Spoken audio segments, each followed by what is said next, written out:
partamos por la idea de unas cuantas generalidades, ¿no? ¿Qué son los primeros auxilios? Bueno, los primeros auxilios tienen distintas definiciones, pero la más global, la que puede encontrar que es la más aceptada, es que consisten en la atención inmediata que se le da a una persona enferma. Un momento, por favor, poner el láser, ya. Consiste en la atención inmediata que se le da a una persona enferma, lesionada o accidentada en el lugar de los acontecimientos, antes de que sea trasladada a un centro asistencial u hospitalario. Es decir, es lo que nosotros vamos a aplicar las medidas, el conjunto de maniobras, ¿no?, que vamos a utilizar para poder intentar salvarle la vida a una persona o evitar que empeore hasta que sea trasladada a un centro hospitalario, ¿no? Es decir, donde van a haber médicos especialistas en ya tratar a la persona, ¿no?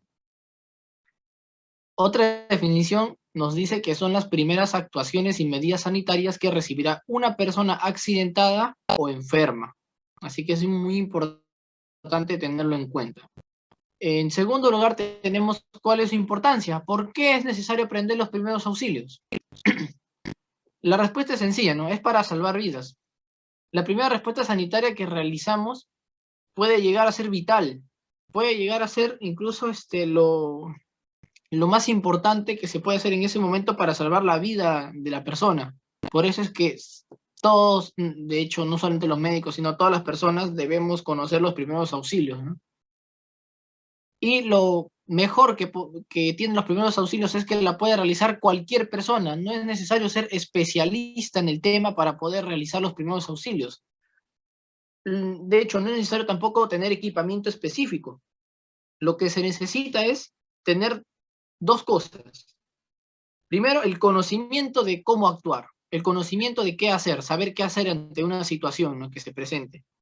Y en segundo lugar, debemos tener un buen botiquín de primeros auxilios y saber el uso que le vamos a dar a estos materiales que se van a encontrar en el botiquín de primeros auxilios. Por ello es entonces importante tener en cuenta estos puntos, ¿no? Respecto a los primeros auxilios. Entonces, esto nos lleva a una pregunta. Bueno, profesor, nos dice que necesitamos conocimiento y tener un botiquín de primeros auxilios. Pero ¿qué debe contener un botiquín de primeros auxilios? Entonces, lo que debe tener un botiquín de primeros auxilios son los siguientes objetos, ¿no? Desinfectantes y antisépticos, gasas estériles, algodón hidrófilo, ¿no? Es decir, que sean compatibles con el agua, no, sí, compatibles con el agua, vendas, esparadrapos, apósitos adhesivos, tijeras, que es importante también, que muchas veces se obvia esto, las tijeras, pinzas y guantes desechables. Y obviamente ahora con lo que ocurre en la pandemia, el COVID-19, también mascarillas. Esto es lo básico, ¿no? Adicional a esto, también deben contener algunos elementos que dependiendo del lugar donde uno trabaje se le deben agregar, porque si, solamente puse lo general, porque si colocara todo específico sería una diapositiva muy cargada y no es una clase de botiquín, ¿no? O sea, es básicamente los primeros auxilios en general. Pero un punto importante que nunca tenemos que olvidar es qué debe contener un botiquín. Los botiquines jamás deben contener medicamentos caducados. Hace poco se viralizó, ¿no?, en internet que era mentira que los medicamentos caducan, ¿no? No sé si habrán escuchado por ahí esa noticia, que los medicamentos no caducan, que era una cuestión de negocio y todo eso. Bueno, la realidad es que sí caducan, pero no por el medicamento en sí, sino por las condiciones en las cuales este medicamento se encuentra. Por ello es que se recomienda que nunca tengas medicamentos caducados, y por ello se deben tener siempre los medicamentos que no estén vencidos, ¿no? Segundo, jamás debe haber antibióticos y sedantes. ¿Por qué? Porque los primeros auxilios no involucran tratamiento con antibióticos. ¿Los antibióticos para qué sirven? A ver, por ahí me gustaría que escriban en el chat. ¿Para qué sirven los antibióticos? ¿Y por qué no deberían estar aquí?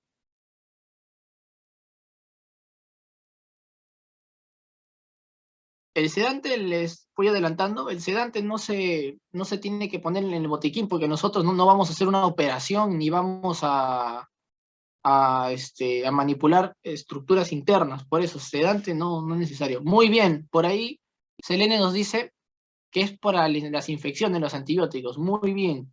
No se debe tener antibióticos porque los antibióticos son para combatir infecciones. Infecciones de tipo micóticas, es decir, hongos, bacterianas, bacterias, protozoarios y contra helmintos, es decir, parásitos, gusanos, ¿no?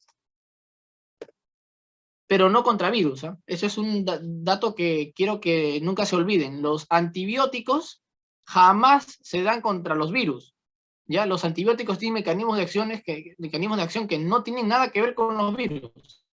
Ya contra los antibióticos se debe dar contra esos microorganismos que ya les he mencionado anteriormente, bacterias, protozoarios, hongos, parásitos, ¿no? Y como ya pueden ir deduciendo, no tiene nada que ver con los primeros auxilios, porque cuando tú te infectas por una bacteria, un hongo, un parásito, generalmente es un proceso crónico, un proceso que debe ser tratado ya en un hospital, no en el lugar de trabajo, ¿no? Por ello no debe haber antibióticos. También para evitar que alguien se confunda por ahí y le dé, ¿no?, a otra persona, porque también los antibióticos no son de venta libre, tienen que ser siempre recetados por un médico.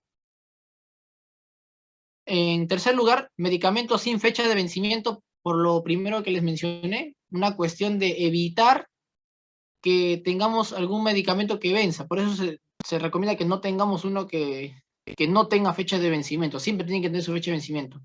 Y también, lógicamente, jamás debemos guardar en el botiquín materiales en mal estado, ¿no? Muchas veces nos olvidamos del botiquín y dejamos ahí que los materiales se malogren y se ensucien, ¿no? Y eso tampoco debería ser lo adecuado. Aquí, por ejemplo, vemos en esta imagen que tienen el Beterinazol, que es un medicamento. Esto está mal, pues no debería contener un botiquín esto, y encima es un botiquín sucio, ¿no? Por lo tanto, así no debería estar el estado de un botiquín. Bueno, entonces, ahora ya sabemos qué es lo que debe tener y qué no tener. Recuerden que el botiquín es un material que debe revisarse periódicamente y se debe reponer tan pronto como se caduque en algún material o se empiece a malograr, ¿no?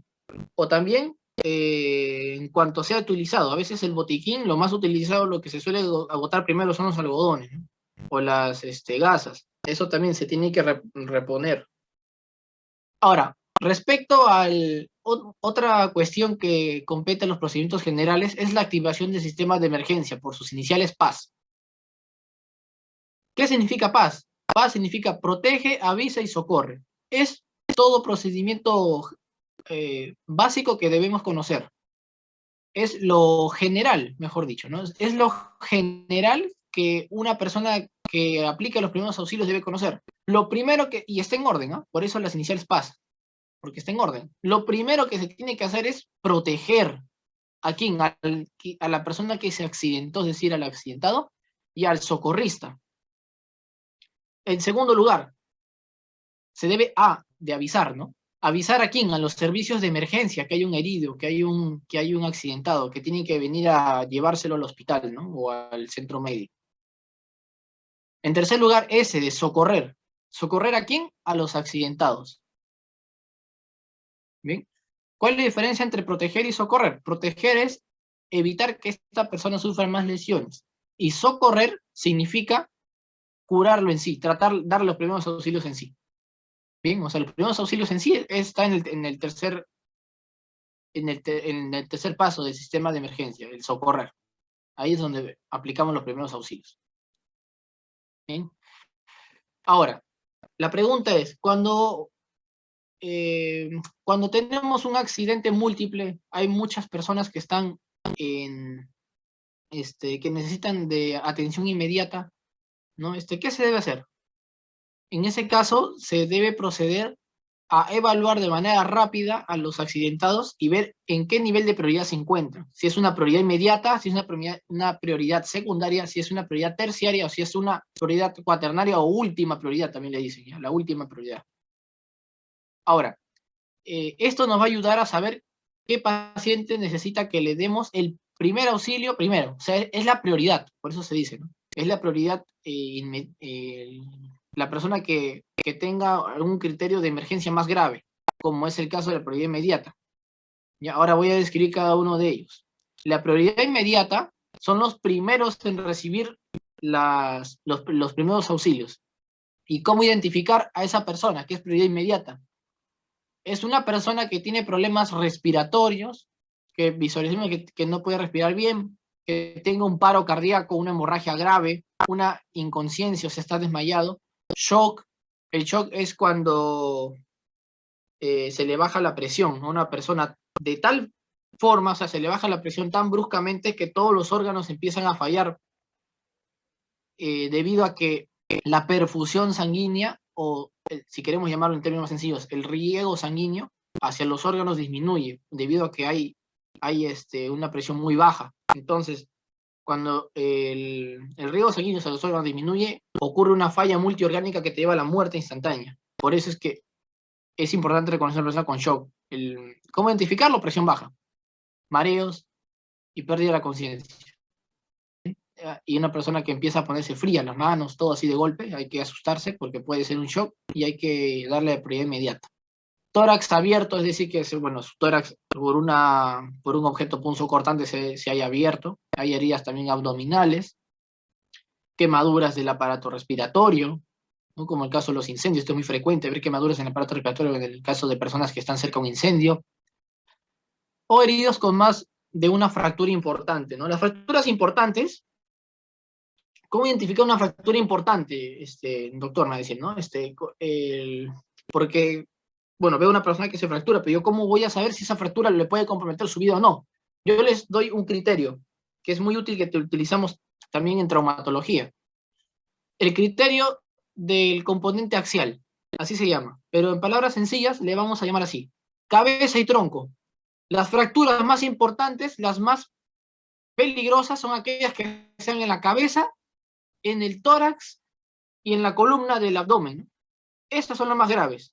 Así que brazos, hombros, piernas, cadera, generalmente no son fracturas importantes. Ya ese es el criterio que yo les comparto, para que sepan reconocer a una persona con prioridad inmediata, con fracturas importantes, ¿ya? O sea, cuando se daña el tronco, la parte central del cuerpo, las extremidades no suelen ser importantes, una fractura.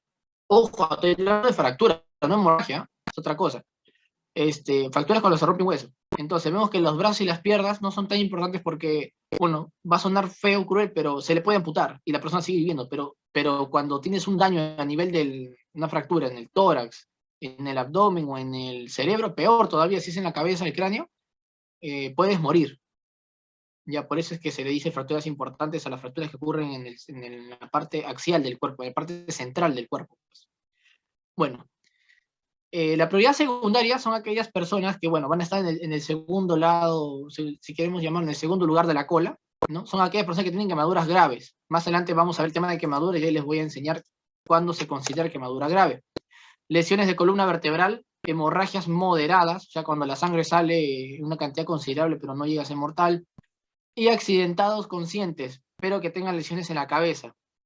Los accidentados conscientes con lesiones en la cabeza suelen tener hematomas epidurales, así se llaman, hematomas epidurales. Son hematomas que no comprometen al cerebro, sino al cráneo, para hacerlas más sencillo de entender, ¿no? O sea, comprometen al cráneo, pero no llegan a afectar al cerebro, felizmente. Ellos son prioridad secundaria. Prioridad terciaria son aquellas que tienen fracturas leves, fracturas en las cuales la persona puede seguir moviéndose todavía, pero con dolor, contusiones, es decir, un golpe directo, abrasiones, ¿no? Es cuando se lacera la piel, se abre, y quemaduras leves, lógicamente. Entonces, ellos son la prioridad terciaria. También les voy a enseñar más adelante cómo se identifica quemaduras leves, ¿sí? Y la última prioridad, lógicamente, ¿ya? Lógicamente, la última prioridad van a ser las personas que ya han muerto, las personas fallecidas. ¿Ya? Ellas van a ser la última persona que aquí vamos a atender en la cola. O las que vamos a desplazar también, si es que nos encontramos en una zona peligrosa.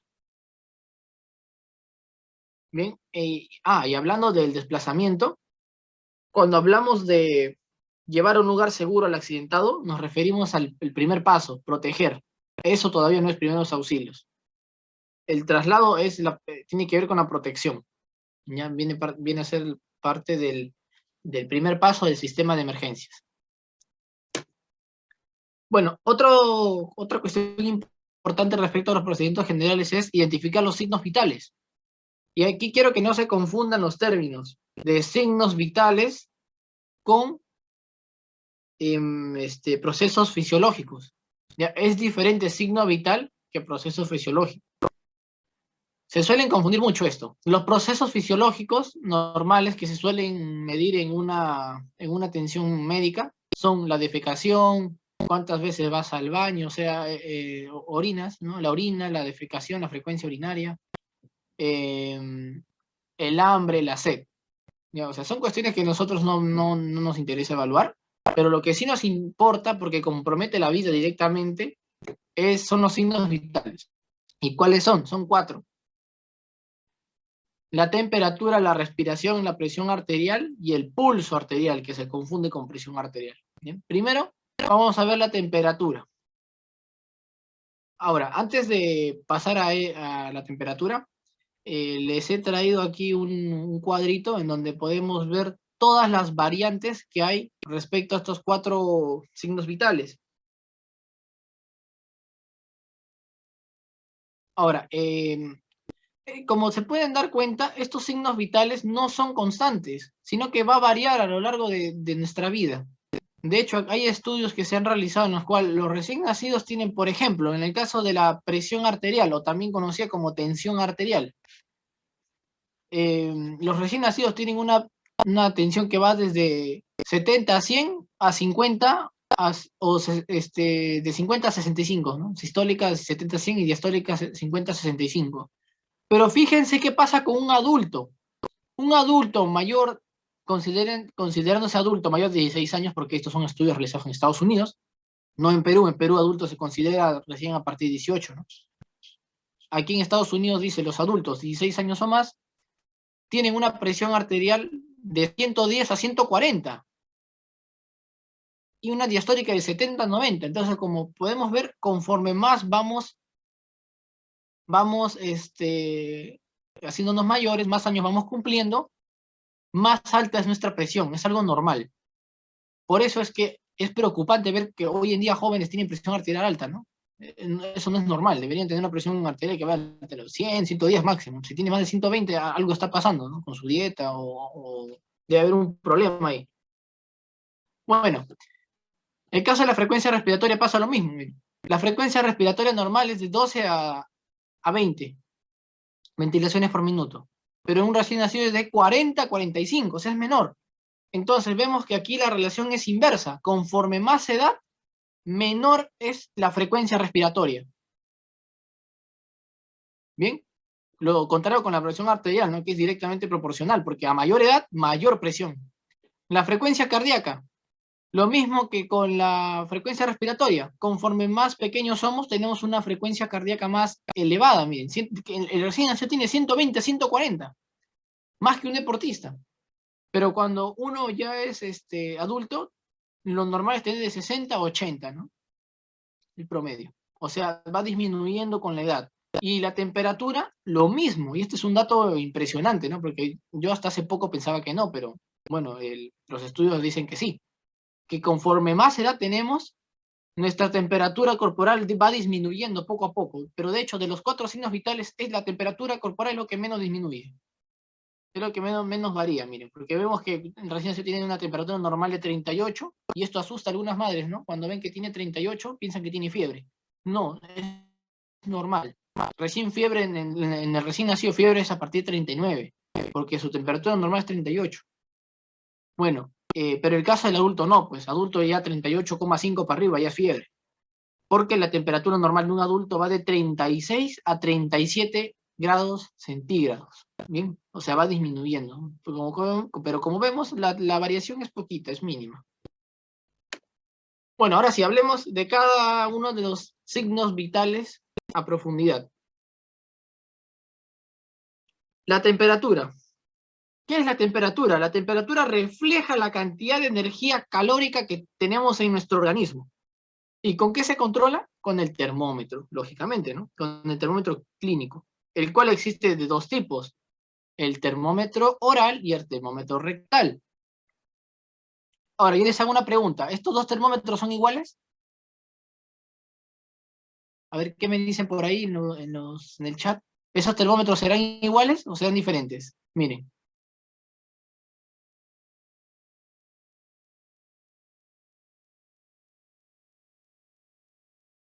A ver qué dicen ahí. Se aprecia que son diferentes. Muy bien, son diferentes. ¿Cuál es la diferencia?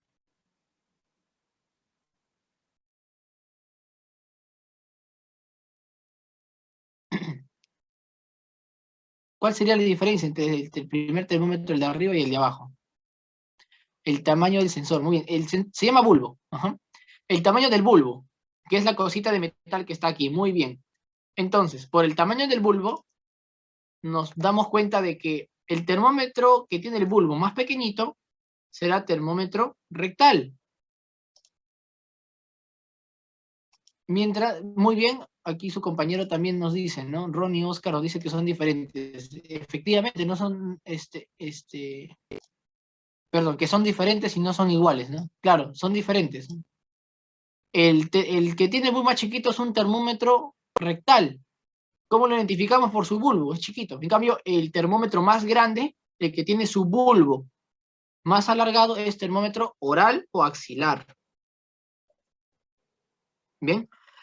Aparte, también lo podemos identificar por la forma. Es más redondito el termómetro rectal. Es más redondeado. Bien. Ahora, la temperatura corporal va a depender de ¿cómo decirlo? De distintos factores, distintas influencias.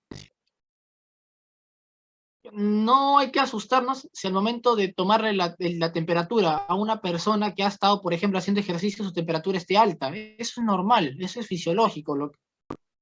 Lo que tenemos que aprender aquí es saber identificar cuándo esa temperatura no es normal, ¿no? Esa temperatura elevada o temperatura baja se sabe de lo fisiológico y es anormal. Entonces, para ello tenemos que conocer algunos conceptos previos. Lo que es los mecanismos de producción y pérdida del calor en el organismo. ¿Qué es lo que hace que nosotros produzcamos calor? ¿Qué es lo que eleva nuestra temperatura? Primero, el metabolismo basal. Cuando el metabolismo basal es el metabolismo base, es el metabolismo que tu cuerpo suele tener para que funciones. El metabolismo cambia, no es igual en todas las personas. El metabolismo tiene que ver con tu genética, tiene que ver con tu dieta, tiene que ver con tu estilo de vida y tiene que ver incluso con tu salud mental. Todo eso está relacionado al metabolismo. Por ello es importante mencionar que cuando hay más metabolismo basal, y el principal culpable son el estrés, ¿no? El cortisol, hormonas como la adrenalina, las hormonas tiroideas, todas estas hormonas elevan el metabolismo y por ende aumenta tu temperatura. Así que si vemos a una persona, ¿no? en el trabajo que está siempre para caliente y no hace actividad física y no suele hacer actividades que suelen elevar la temperatura, hay que decirle que vaya a un médico. No es normal, puede ser que tenga un problema hormonal que se está desarrollando. Bien, en segundo lugar, la digestión. La digestión aumenta nuestra temperatura cuando estamos en pleno proceso de digestión. O sea, justo cuando acabamos de comer, nuestra temperatura aumenta y es normal. La actividad muscular también. Aquí, por ejemplo, vemos una persona que está trotando, ¿no? Esto también, la actividad muscular aumenta la temperatura. Esto es algo, creo que es lo más conocido por todos, ¿no? Cuando uno hace ejercicio, tu cuerpo se calienta. Y por eso es que sudas, para que el agua absorba ese calor de más. Y puedas seguir realizando tus actividades normales. Bien. Entonces, estos son los mecanismos de producción de calor. ¿Qué es lo que hace que nuestro cuerpo pierda calor? Los mecanismos de pérdida de calor son la conducción, convección, la radiación y la evaporación. Vamos a describirlos uno por uno.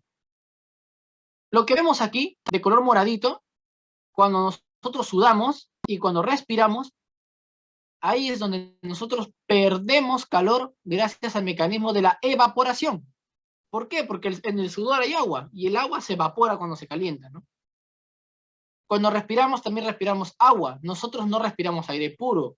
nosotros respiramos aire húmedo, salvo que te encuentres en zonas, por ejemplo en la sierra, ¿no? Cuando estés ahí a 5.000 metros, ahí pues, ahí estás respirando aire seco. Pero igual, siempre hay una que otra molécula de agua, porque en la sierra llueve. Y la llovizna hace que las moléculas de agua que se esparcen por la zona se queden todavía en el ambiente, ¿no? Claro, es menor que en Lima, por ejemplo, o en toda la costa, ¿no? Pero eso no quita que también haya agua. Y todo eso lo perdemos cuando estamos haciendo una actividad extenuante, ¿no? Bien, esa es la evaporación. Principalmente el culpable es el agua. El agua es lo que está involucrado aquí en ese proceso. Segundo, la radiación. Esta es una ley física. Todo cuerpo emite radiación, así sea lo más pequeño que fuera, pero todos emitimos un tipo de radiación. Así que el sol, cuando nosotros nos exponemos ante el sol, nosotros absorbemos, nuestra piel absorbe esa radiación solar, no nos hace daño porque tenemos queratina, tenemos melanocitos, tenemos los cuerpos de melanosomas, que son estructuras en la piel que nos permiten protegernos de esos rayos solares. Sin embargo, esto lo que sí hace es aumentar nuestra temperatura. Pero nosotros también perdemos un poco de ese calor por radiación térmica. Nosotros perdemos también porque emitimos radiación. Esa radiación también que al momento de perderlo, también perdemos calor. Segundo es la conducción. Conducción es cuando un cuerpo entra en contacto con otro. Estos son términos físicos, ¿no? Conducción es cuando un cuerpo entra en contacto con otro y por ende el calor tiende a ir del cuerpo más caliente al cuerpo más frío. En este caso el deportista está haciendo ejercicio y su pie está caliente porque está constantemente rozando, trotando, está levantando tierra, pisando. Todo eso hace que esa zona, como hay movimiento, se caliente y se pierda al momento de tocar el suelo, ¿no? El suelo frío. Está más frío que el pie, claro. Si es que el suelo está más caliente es al revés, el pie se calentaría, ¿no? Pero en este caso el suelo está más frío, pues para que el calor se disipe. Y en último lugar, en cuarto lugar, es la convección. ¿Qué es convección? La convección se da a través de un flujo. Por ejemplo, el flujo de aire. El aire cuando choca por nuestra piel, cuando estamos haciendo ejercicio, ¿no? Se pierde. Se pierde calor ahí. También perdemos calor gracias al flujo de la sangre que va a la piel. Todo ese flujo sanguíneo, lo que hace la piel es aumentar el diámetro de los capilares para que el flujo hacia las zonas externas del cuerpo aumente y así de esta forma se disipe el calor, no se pierda, gracias al aire frío que está llegando hacia nuestra piel, ¿no? Bueno, estos son básicamente todos los mecanismos de pérdida y ganancia de calor. Entonces, haciendo un resumen de todo esto, básicamente el cuerpo humano se ha adaptado a vivir a una temperatura normal corporal de 37 grados. Es lo estándar. Sin embargo, van a haber pequeñas variaciones. Por ejemplo, la temperatura oral normal es de 37 grados centígrados, la rectal es de 37,5 y la axilar es de 36,5. O sea, como podemos ver, la rectal es la temperatura más alta y la axilar es la temperatura más baja. Y no contento con ello, a ver, déjenme revisar algo. Sí, ya está bien. Y no contento con ello, nuestro cuerpo, la temperatura no se mide con igual tiempo en todas las zonas, varía. La zona donde menos tiempo se mide es la rectal. La rectal solamente basta con 1 a 3 minutos. Por eso, en lo personal, es lo que yo a mis pacientes prefiero elegir el rectal porque es más rápido, de 1 a 3 minutos. La segunda más rápida es la oral. Para medir la temperatura oral tienes que poner el termómetro en la zona más o menos de 3 a 5 minutos. ¿Ya? Y la axilar es la que no me gusta, en lo personal no me gusta porque demora mucho. La axilar para que se tome la temperatura correctamente tiene que estar de 5 a 7 minutos por lo menos. Eso es bastante tiempo. El paciente se aburre. Entonces, vemos que ya estamos aprendiendo cuáles son los valores, ¿no? Y cuánto tiempo hay que colocar el termómetro a las personas, ¿no? Y en qué lugar, claro. ¿Cómo sé en qué lugar colocarle? Depende de las contraindicaciones. Si no hay contraindicaciones, en donde más, el paciente se sienta cómodo. El problema del rectal es que el paciente no se siente cómodo, a nadie le gusta que le pongan cosas ahí, ¿no? Por eso es que, lógicamente, se tiene que tomar en consideración a la persona, dónde quiere que le pidamos la temperatura. Pero bueno. Aquí vemos 3 tipos de termómetro. Me van a preguntar por ahí, ¿no? Puede haber una duda, que digan, doctor, ¿todos los termómetros sirven por igual? Sí. La respuesta es sí, sí sirven. Pero el que se suele utilizar con más frecuencia es el termómetro clásico, aquí en Perú. En Estados Unidos, países más desarrollados, utilizan el digital. Son termómetros bien calibrados. Aquí en Perú también, de hecho, algunas clínicas utilizan el digital. Así que cualquiera de las dos se puede utilizar. Mercurio digital. El infrarrojo no lo recomiendo, a pesar de que también puede servir para detectar, no lo recomiendo porque tienen que ser primero un buen termómetro infrarrojo de una buena marca confiable, y que esté muy bien calibrado y que tenga ¿cómo decirlo? Una configuración adecuada, porque vemos que muchos de estos termómetros infrarrojos no funcionan como deberían. Detectan que una persona está caliente cuando en verdad no lo está, o al revés. O sea, hay unos cuantos problemas que se están viendo con estos termómetros. Y para ello se necesita medir la temperatura en el cuello, a nivel de la carótida, aquí justo por arriba y anterior al músculo esternocleidomastoideo. A ese nivel se tiene que medir.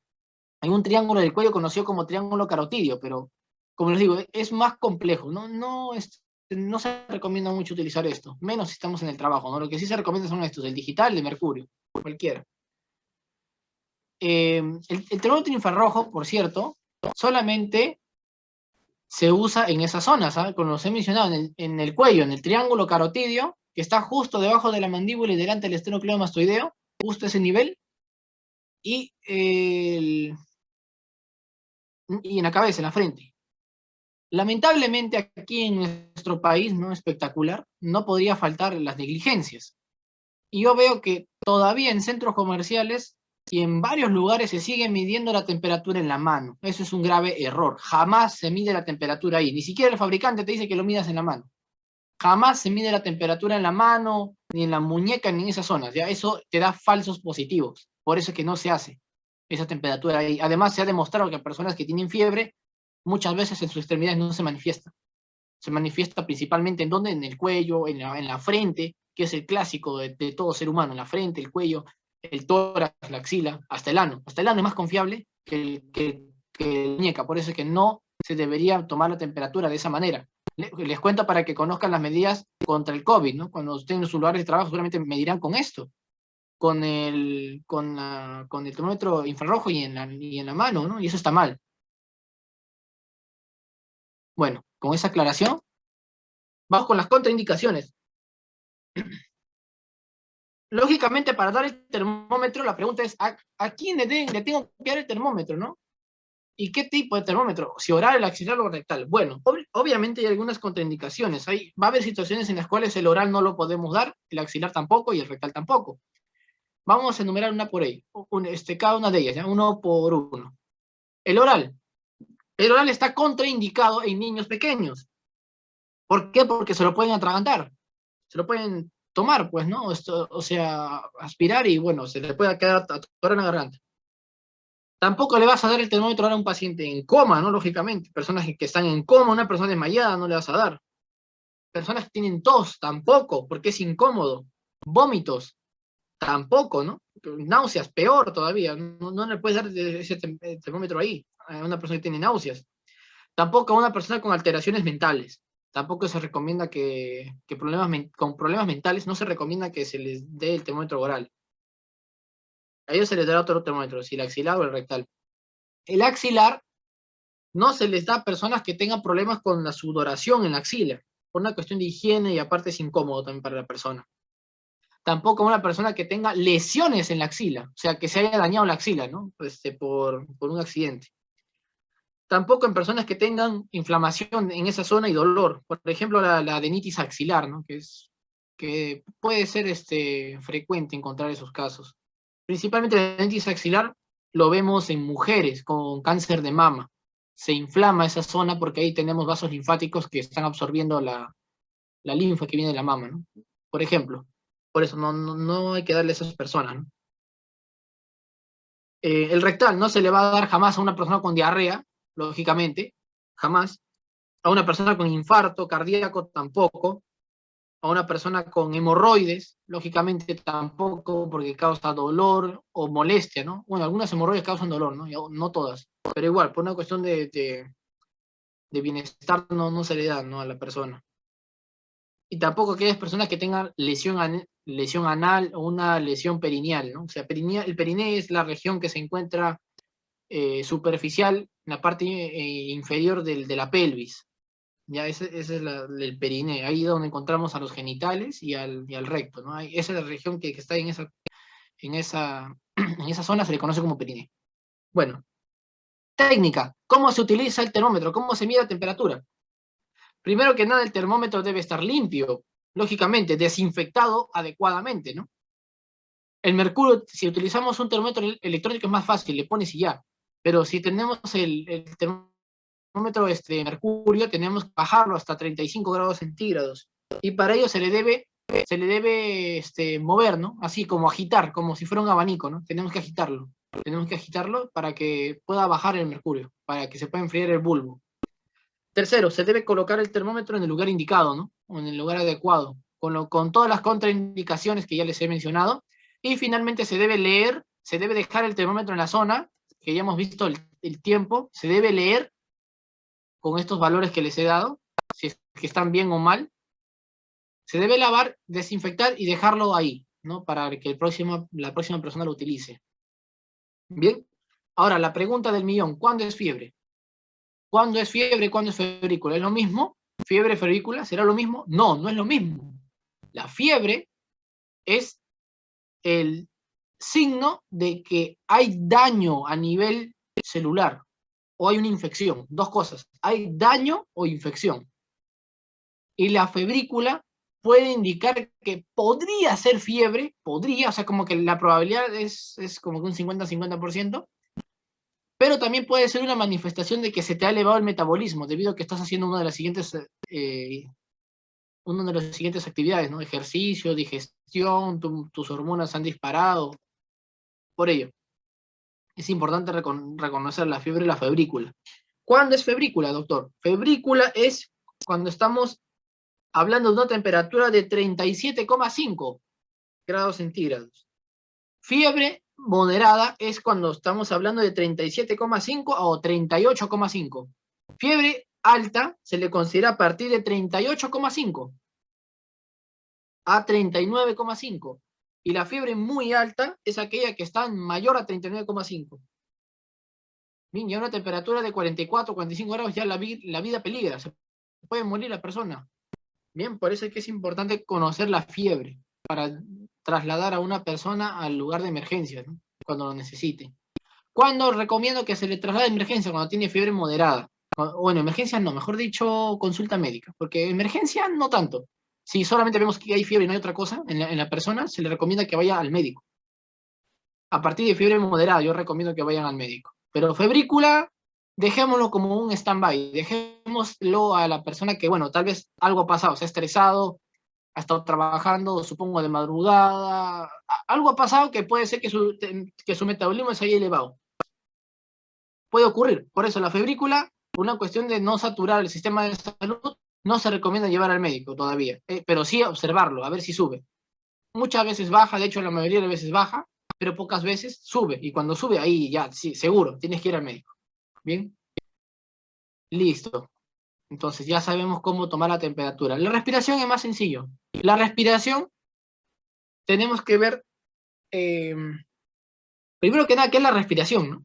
La respiración consiste en el ingreso y salida del aire de los pulmones, aunque para ser más exactos, esto se llama ventilación. Ventilar es cuando el aire ingresa y sale de los pulmones. Es el término correcto. Nosotros utilizamos mal la palabra respiración. La palabra correcta que debemos emplear cuando hablamos del flujo de entrada y salida del aire de los pulmones hacia el exterior se llama ventilación, porque respiración es un proceso bioquímico que ocurre a nivel celular. Por eso es que respiración no se debería decir, se debería decir ventilación. Pero por una cuestión de coloquialismo, le decimos simplemente respiración, ¿no? O sea, ya para englobar todo. Para dar a entender, ¿no? Que es el aire que entra y te da energía, ¿no? Bueno, una cuestión así lo he puesto como respiración, porque solemos hablar con ese coloquialismo, ¿no? Decirle respiración a la ventilación. ¿Cuáles son las características que tenemos que tener en cuenta? Primero, la frecuencia. La frecuencia. ¿Qué es la frecuencia? Es el número de respiraciones por minuto. La profundidad. ¿Qué es la profundidad? La profundidad es el volumen de aire movilizado en una respiración. ¿Cuánto aire movemos? Y esa profundidad se puede medir se puede medir y podemos obtener tres medidas: superficial, normal o profunda. Superficial es cuando tomamos poco aire. Normal, aire normal, y profunda cuando tomamos mucho aire. ¿Ya? ¿Qué es lo idóneo? Tener una respiración profunda y que esto se vuelva una respiración normal. Eso es lo idóneo, lo más sano. Pero lastimosamente no se ve eso, ¿no? Bueno, como dato curioso les comparto un dato que lo revisé hace poco, un artículo de nutrición. Las personas que comen carbohidratos o tienen una dieta alta en azúcar tienen una respiración superficial, y las personas que comen sano, comen proteínas, tienen una respiración más profunda. Curioso, ¿no? Eso se explica por qué las personas que comen sano tienen más energía que las que comen chatarra. ¿Bien? Es por la respiración. Bueno, otra característica importante es el ritmo. ¿Qué es el ritmo? Es la regularidad de los ciclos respiratorios. ¿A qué me refiero con regularidad? La regularidad se refiere básicamente a que la inspiración, que es la toma de aire, y la expiración, que es la salida del aire, se encuentren en intervalos adecuados, se encuentren en un intervalo que sea igual, equivalente, que el intervalo no varíe, que sea un intervalo frecuente. Bien, a eso se refiere con el ritmo.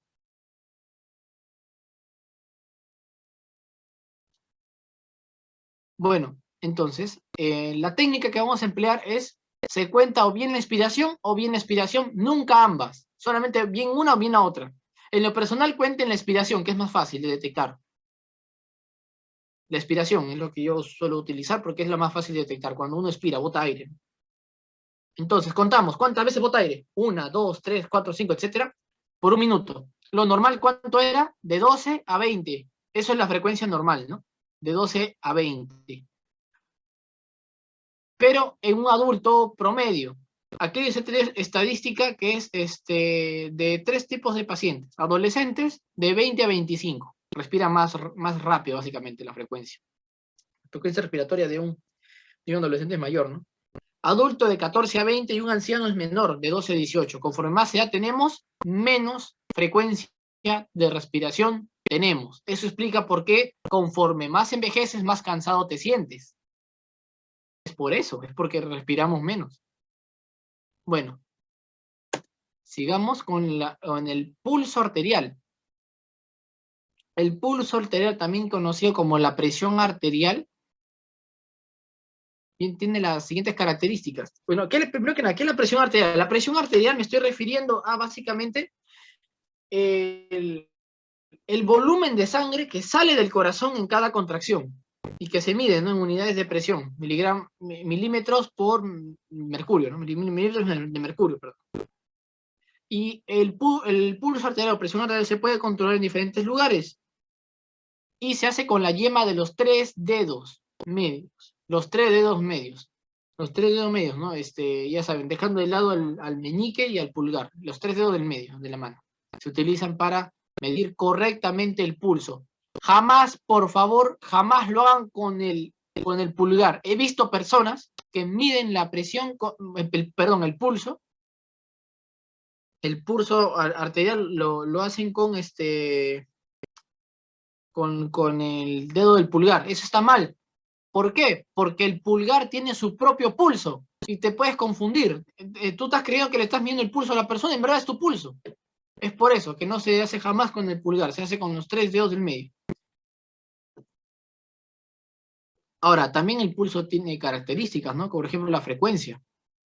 La frecuencia es el número de pulsos por minuto. Vamos a contar uno por uno y vamos a contar un minuto. Esa es la frecuencia. La amplitud es el grado de dilatación de la arteria. Si la arteria se dilata demasiado, ya, eso no es normal, pues. Si se dilata demasiado es porque la presión está muy elevada, por ejemplo.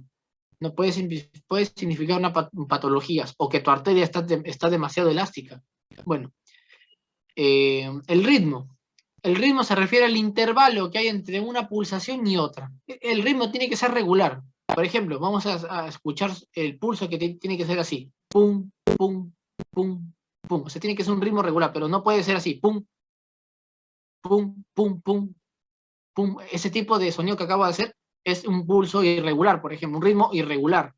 Eso significa que tiene una patología. Y los ritmos irregulares suelen ser muy graves.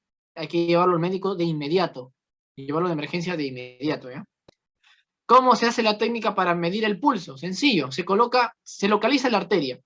Podemos medir cualquier arteria. Aquí en la imagen que les he traído están las arterias más clásicas: la axilar, la carotidia, braquial, radial, la cubital, la femoral, que es por ahí, por la ingle, poplitea, que se hace justo por detrás de la rodilla, la pedia, que se hace justo en la parte anterior del dorsal del pie.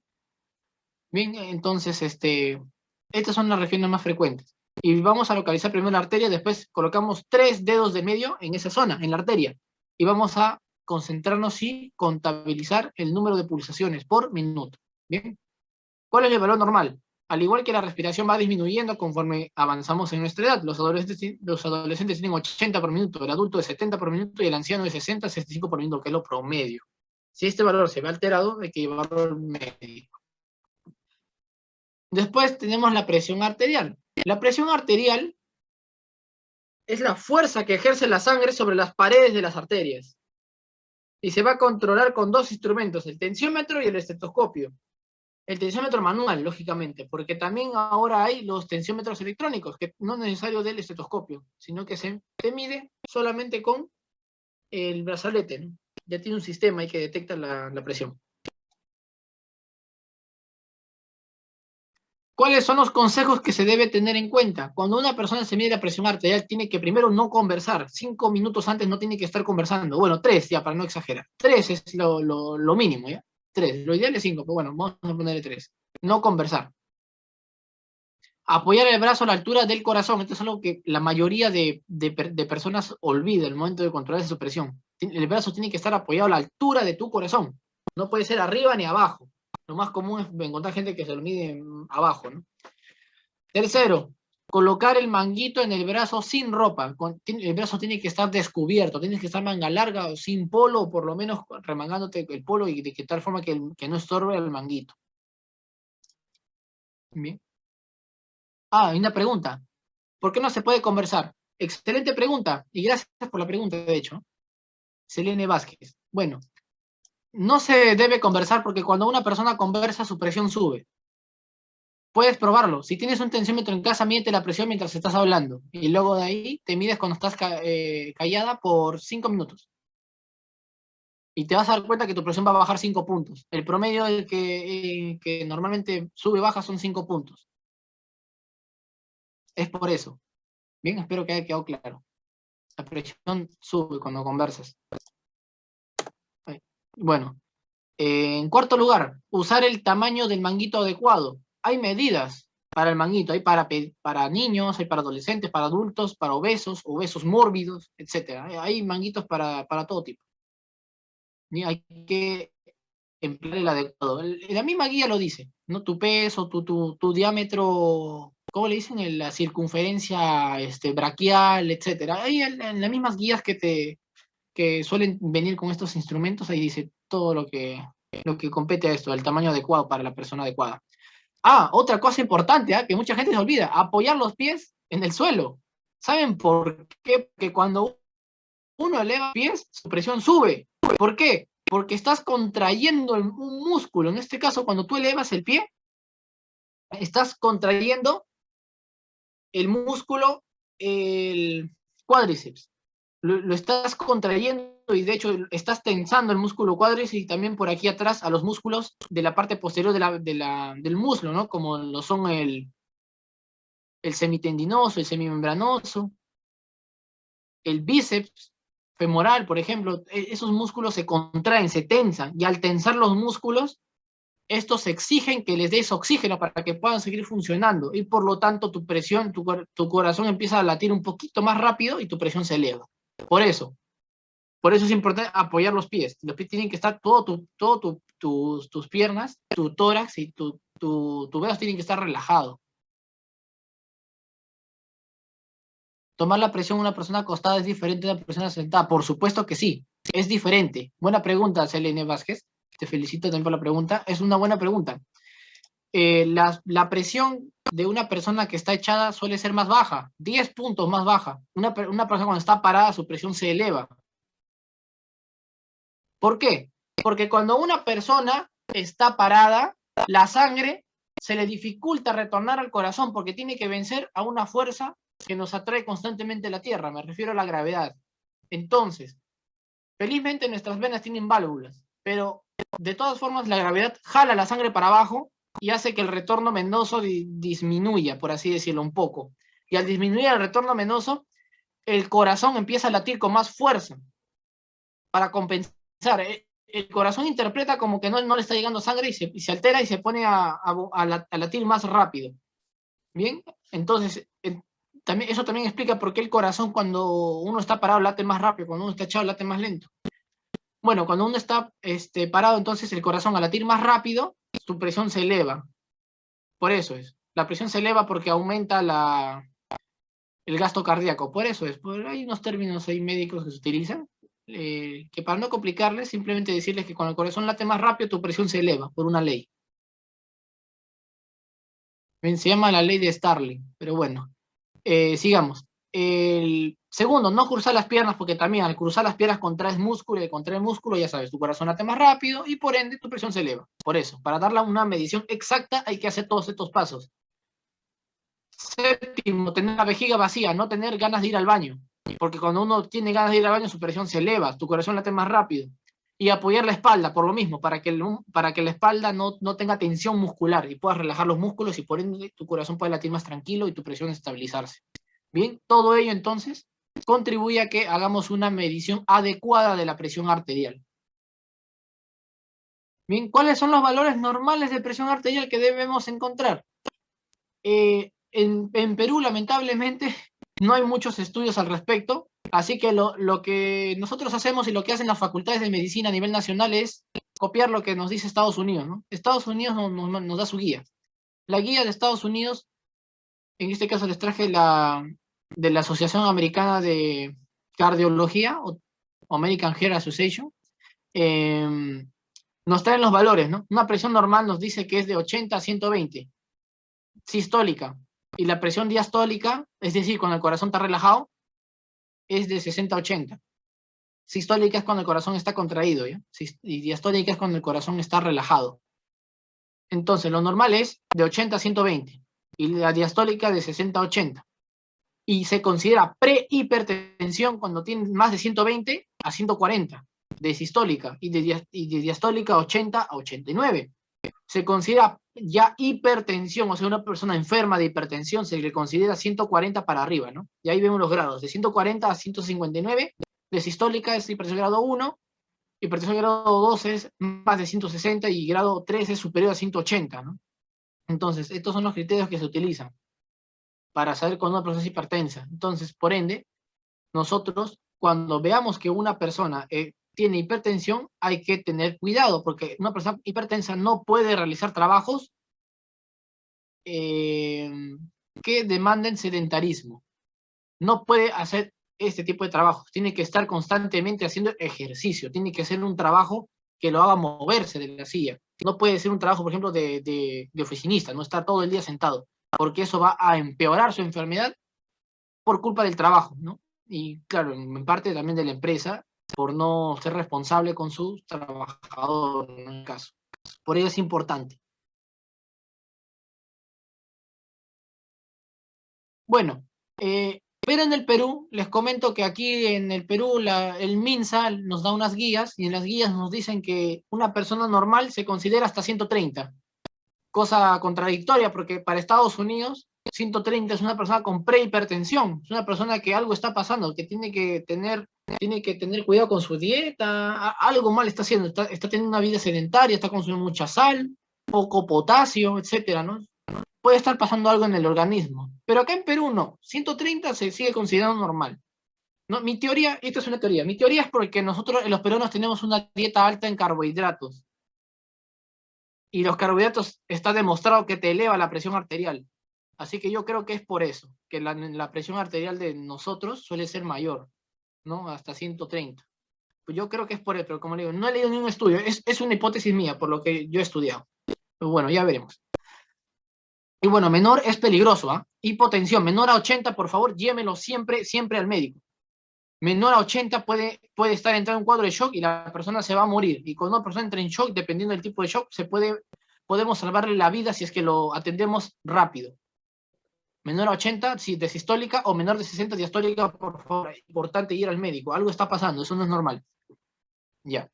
Ahora veamos cómo se mide la presión con este videito que les he traído de YouTube. Bueno, son los procedimientos que hay que hacer para medir la presión arterial con un tensiómetro manual, el que se utiliza con estetoscopio. Por eso yo les recomiendo que utilicen el tensiómetro electrónico. No cuesta mucho y lo pueden utilizar varias personas. Bien, es importante tener en cuenta también en el botiquín, ¿no?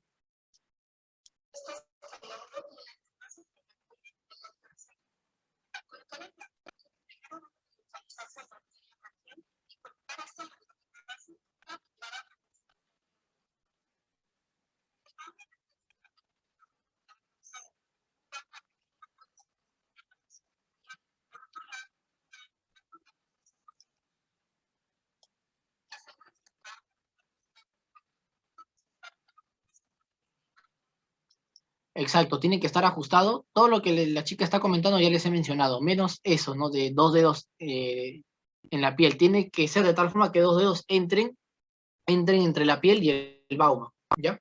El Bauman es esto que se enrolla.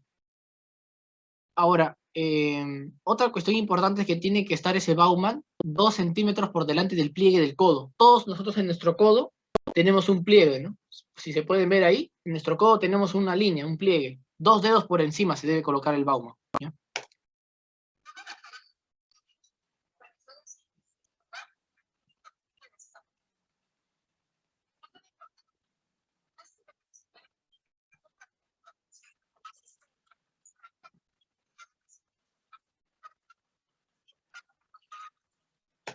Bien, lo que se suele utilizar clásicamente, porque digo clásico porque hoy en día se está dejando esto, más que nada es el termómetro electrónico, perdón, tensiómetro electrónico, más que nada es el tensiómetro electrónico que se utiliza hoy en día. Pero si queremos utilizar el tensiómetro manual, se suele medir primero la presión sistólica. ¿Y cómo se hace? Con el método de insuflación que está diciendo la chica. Y después de hacer ese método, recién medimos la presión diastólica. O sea, son dos veces que vamos a tener que inflar el manguito. Ay, perdón, sí.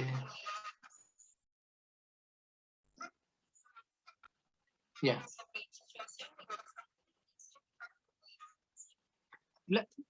Claro, se hace con la finalidad también de evitar que inflemos demasiado el, el Bauma, se infle demasiado, y también se hace con la finalidad de que al paciente no le ocasione dolor, porque sabemos que medir la presión cuando alguien te lo infla demasiado duele, pues porque te están presionando el brazo, no hay riego sanguíneo. Por ello se utiliza este método que va a explicar la chica.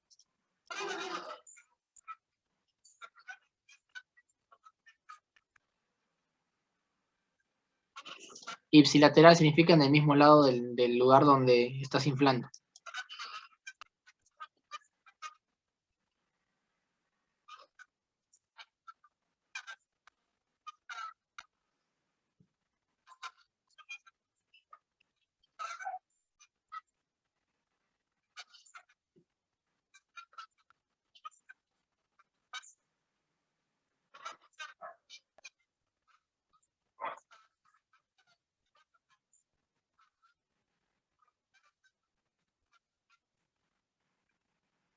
En resumen, se infla mientras le detectas el pulso, ¿no? A razón de una insuflada cada 2 segundos. O sea, 10 milímetros de mercurio, más o menos aproximadamente, ¿no? 10 milímetros. Tiene que subir la agujita 10 centímetros, 10 milímetros cada 2 segundos. Ahora, mientras le estamos tomando el pulso radial a la paciente. El pulso radial se encuentra justo por debajo del pulgar. Vamos a la raíz del pulgar a nivel de la muñeca, ahí se encuentra el pulso radial. ¿Bien? Ahí. Ahora, ya sabemos cómo tomar el pulso, ya les he explicado. Y nosotros lo que tenemos que hacer es esperar a que la persona deje, la arteria radial deje de latir. Porque cuando deja de latir significa que ya hemos llegado al límite de que la persona pueda aguantar con respecto a la insuflación, ¿no? Entonces ahí se le empieza a soltar la válvula para que empiece a desinflarse y podamos ya por fin comprobar a partir desde cuándo el pulso vuelve a iniciarse. Y el momento en el que el pulso vuelve a aparecer, esa es la presión, ¿cómo decirlo? La presión sistólica no, esa es la presión adecuada en la cual vamos a tener que insuflar. O sea, en el momento en el que percibimos el pulso, ahí es donde anotamos ese dato, ahí es donde en la segunda insuflación, que es donde vamos a medir la presión ya propiamente dicha, hasta ahí tenemos que inflar el barómetro, ¿no? Listo.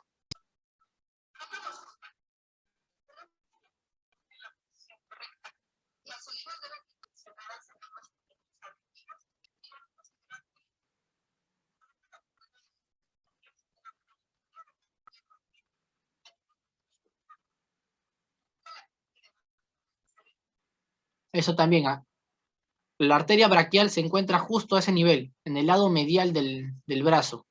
Coloquen el estetoscopio en la zona medial del brazo, ¿ya? O sea, medial, o sea, la que está, medial me refiero a la que está pegando para el torso, ¿ya? Al lado del codo que está mirando para el torso, cercano al torso.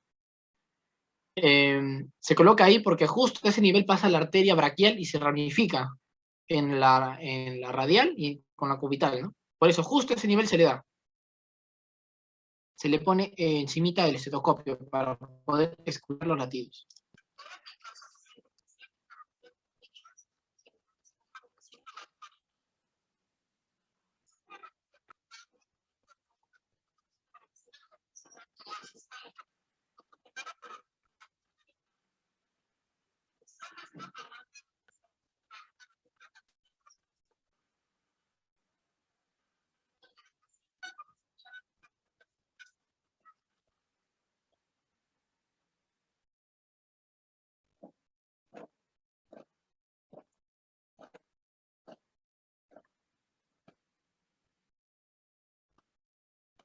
Esos ruidos que están escuchando se llaman ruidos de Korsakoff.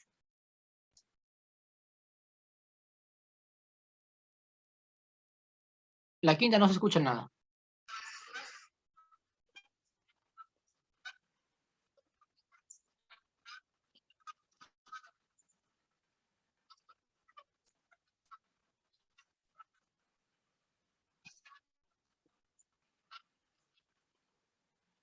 Bueno, espero que se haya entendido cómo medir correctamente la presión, ¿no? Una vez anotemos los datos de la presión sistólica y diastólica, podemos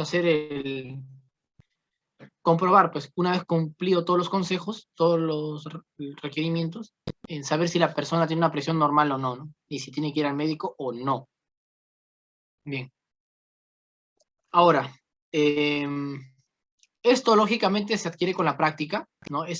Gracias al COVID tenemos un gran impedimento, ¿no? Que es justamente la imposibilidad de hacer prácticas presenciales, ¿no? Pero cuando se pueda, ahí es donde vamos a practicar mejor, ¿no? El utilizar todos los instrumentos, el termómetro, el tensiómetro, el estetoscopio, etcétera, ¿no? Son cosas básicas que todos deberíamos aprender, por algo por algo es parte de los primeros auxilios, ¿no? Entonces, la práctica es el maestro. Yo les recomiendo que si quieren aprender a hacer bien la medición de la presión, tienen que practicar. La única forma es practicando. Incluso en la facultad, los estudiantes de medicina se nos hace difícil la primera vez que medimos la presión. Y es totalmente normal. Yo, por ejemplo, personal les comento que aprendí después de haberlo hecho con, creo que 15, 20 pacientes y en diferentes, más o menos en ese número de pacientes. Y después de eso, recién ya me salía a la primera y medir todo correctamente y ya sin olvidar ningún paso. Bien, pues, como le digo, es una cuestión de práctica. Incluso ahora mi cerebro lo hace de manera automática. No es necesario estar, hoy no, hay que tener en consideración los pasos, los procedimientos, que esto, luego sigue esto, luego sigue. No, ya la práctica hace el maestro, ya uno se desenvuelve automáticamente. Bien, lo mismo pasa cuando uno aprende a manejar, ¿no? Al principio está dudoso, se olvida de los cambios y de ahí ya uno se acostumbra, ¿no? Lo mismo pasa con las prácticas aquí clínicas. Bueno, jóvenes, eh, hasta aquí quedamos en la clase de hoy. Ya el día de mañana continuamos con lo que son el transporte de víctimas y todo lo demás que concierne, ¿no? A los primeros auxilios. ¿Alguna pregunta hasta acá?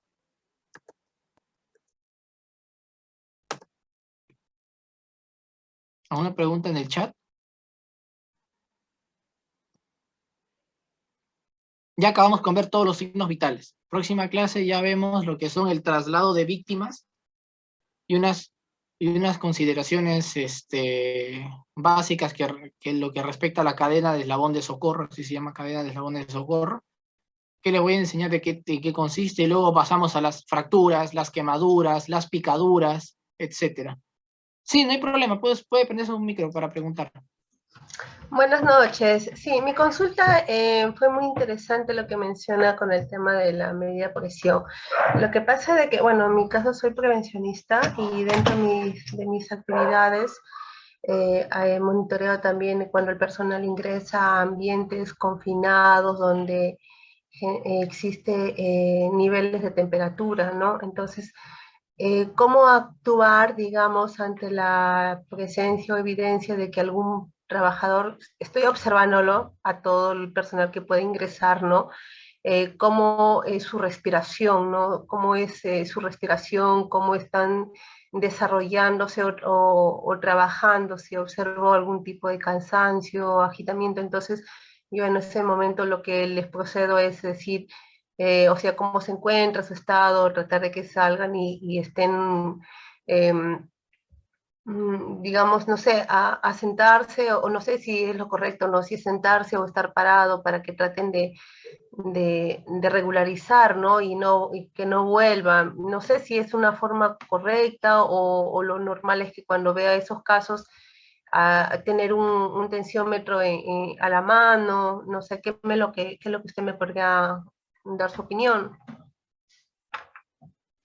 Bueno, en el caso tengamos una persona que se siente mal, ¿no? Y llega a estar en un lugar de laborar en donde, bueno, como usted menciona, no hace calor o por X motivo, ¿no? La persona empieza a sentirse mal. Lo que recomendaría es que primero decirle que se calme, sentarla, eh, preguntarle así de manera rápida los signos de conciencia, a ver si está consciente, si se encuentra, cuáles son sus síntomas, cómo está yendo su respiración, si les duele algo, qué es lo que ha estado haciendo últimamente, porque también es importante considerar eso. Puede ser que hay algo que el paciente acaba de hacer hace poco que le ha causado todo ese malestar. También por eso es importante comentarle qué estaba haciendo antes de que empezara a sentir esos síntomas.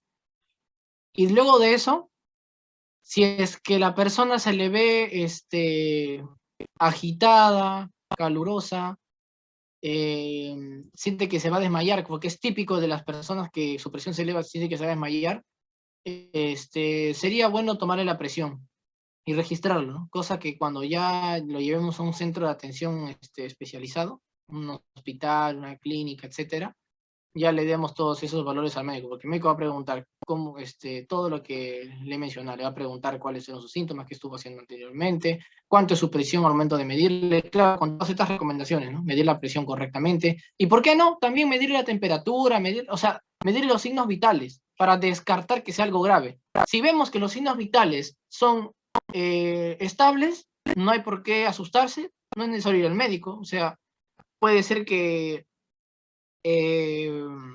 sea tal vez un golpe de calor, que solamente se repone cuando la persona está en la sombrita y se le da de tomar agua, ¿no? Y que se calme. Puede ser que esté pasando por una situación difícil en su casa, quién sabe, ¿no? Problemas personales, y hay personas que son muy sensibles a ello y se entran en shock, un shock leve. Por eso es que yo recomendaría hacer esas medidas.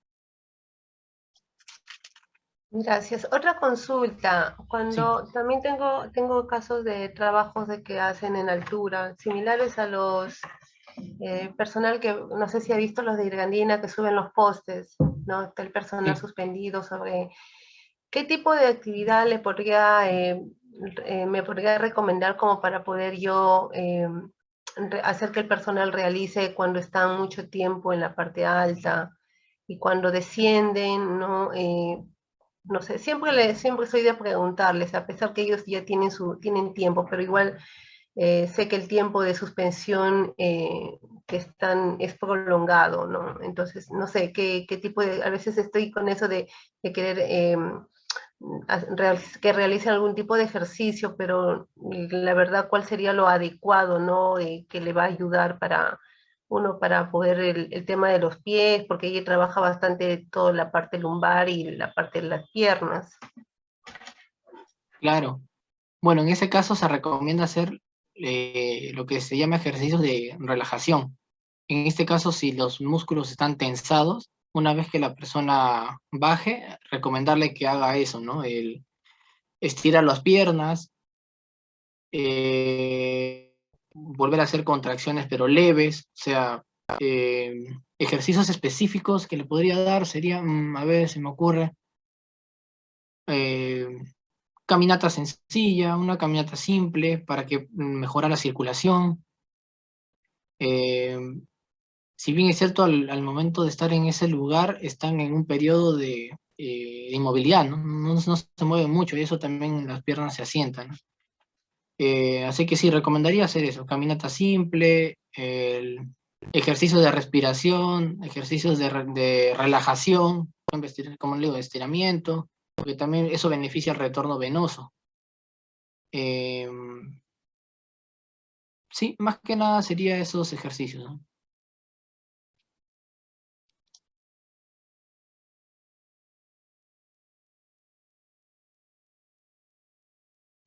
Ok, muchas gracias por la participación. ¿Hay alguien más que tiene alguna duda?